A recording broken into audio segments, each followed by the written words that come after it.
A independência do Uruguai.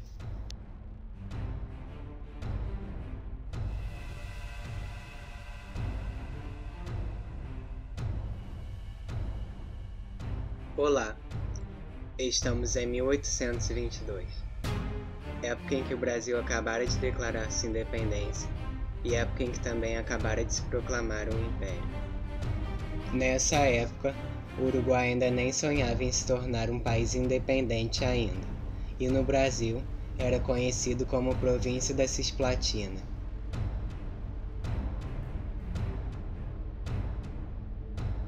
Desde janeiro de 1823, o governo das Províncias Unidas do Rio da Prata, atual Argentina, vinha gestionando diplomaticamente, enviando ao Rio de Janeiro uma missão de Valentim Gomes, com instruções de negociar o que chamava restituição da Banda Oriental, encontrando repulsa a respeito da separação da Cisplatina do Império do Brasil. Já em abril de 1825, um grupo liderado por Juan Antônio Lavalleja e conhecido como os 33 Orientales, adentraram em território uruguaio, nas imediações de Colônia do Sacramento, dispostos a ativar o movimento de independência ainda latente no interior do país. Seu anseio de liberdade, no entanto, poderia ser bastante relativizado, uma vez que estavam atrelados ao apoio financeiro de Buenos Aires para a invasão. Entretanto, o movimento contagiou o campo, principalmente pequenos estancieiros, confinando o domínio brasileiro às cidades. Somando-se a eles, o general Fructuoso Rivera, no chamado Abraço de Monzón, em poucos meses fizeram o exército brasileiro retroceder. O apoio dos argentinos aos Cavaleiros Orientales fez com que, em 25 de agosto de 1825, no Congresso de Florida, fossem proclamados nulos os atos de incorporação da Cisplatina pelo antigo Reino Unido de Portugal, Brasil e Algarves e declarada a independência do território oriental, junto com o seu desejo de ser parte das Províncias Unidas do Rio da Prata, atual Argentina. O governo de Buenos Aires aceita a proposta, o que já era de se esperar. No Rio, o embaixador da Áustria, Marechal, informava ao seu chefe, Clemens Wenzel von Metternich, da conveniência de uma intervenção britânica em favor da paz. O embaixador britânico na corte de Viena, Sir Charles Stuart, sabia que George Canning, então secretário de Estado para o exterior do Reino Unido da Grã-Bretanha e Irlanda, era favorável à separação da Cisplatina. O consulado do Brasil foi atacado em Buenos Aires em 29 de outubro de 1825.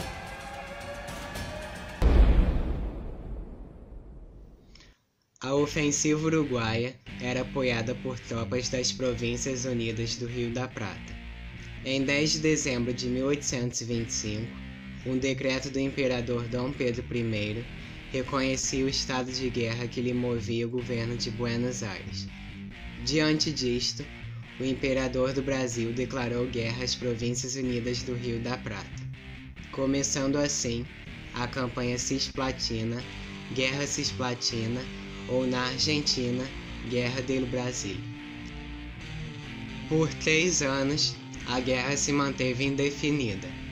Alguns conflitos ocorreram entre Brasil e Argentina, mas a guerra continuava sem sucesso, principalmente porque os exércitos de ambos os países eram despreparados.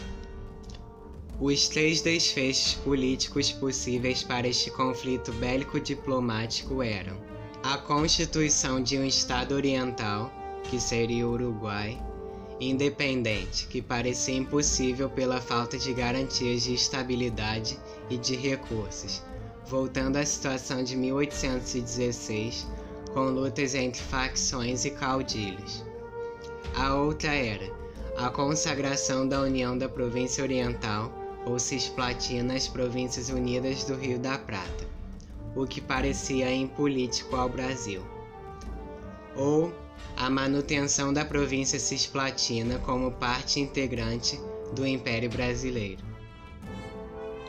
Desde 1825, a Argentina havia pedido mediação britânica, mas havia ordem de Canning para que os representantes do Reino Unido não se envolvessem no conflito entre o Brasil e as Províncias Unidas do Rio da Prata.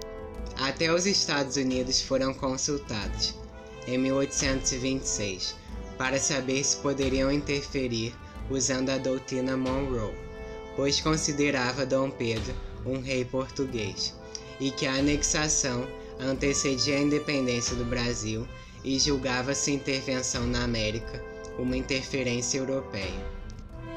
Para quem não sabe, a doutrina Monroe, na teoria, seria basicamente uma teoria que surgiu nos Estados Unidos em meados do século XIX, como uma resposta à suposta ameaça das nações europeias de invadir e recolonizar o continente americano.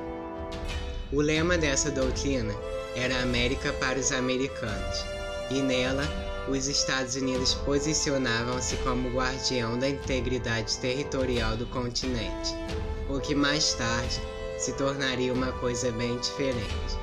Só que mesmo com esse pedido, o secretário de Estado norte-americano John Jay respondeu que se tratava de uma guerra estritamente americana. Com a Inglaterra sendo prejudicada em seu comércio, houve a primeira intervenção em 1826, que sugeria a secessão da província cisplatina mediante indenização e declaração de independência, mas Dom Pedro I recusou. Já na segunda proposta, a Argentina recusou os termos, pois achavam que eles excediam as instruções. Já em abril de 1828, o general uruguaio Fructuoso Rivera reconquistou para as Províncias Unidas o território das Missões, anexado por Portugal em 1801. Já em nova intervenção diplomática inglesa, Lord Ponsonby ameaçou retirar a mediação britânica e, em Buenos Aires, formulou 3 condições: independência da província cisplatina, proibição de ser incorporada a outro estado e entrega aos uruguaios das fortificações militares, que eram de construção portuguesa.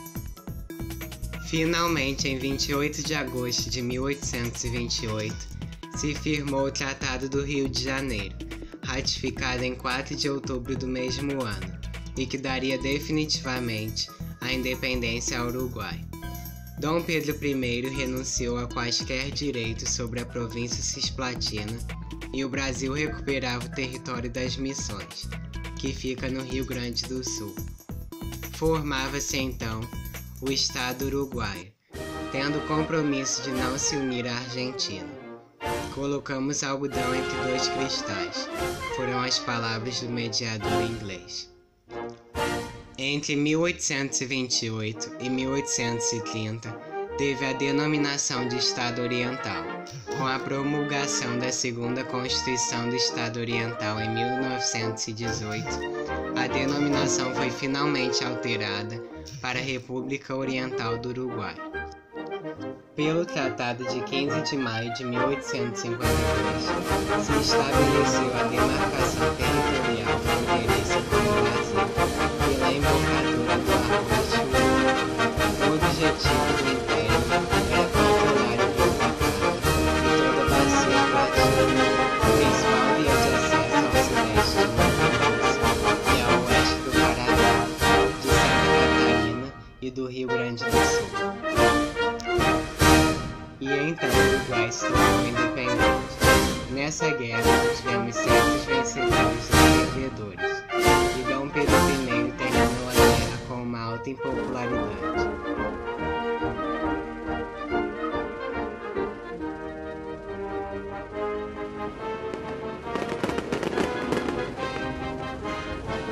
Muito obrigado por ter assistido o vídeo até aqui. Deixe o like, compartilhe e até o próximo vídeo.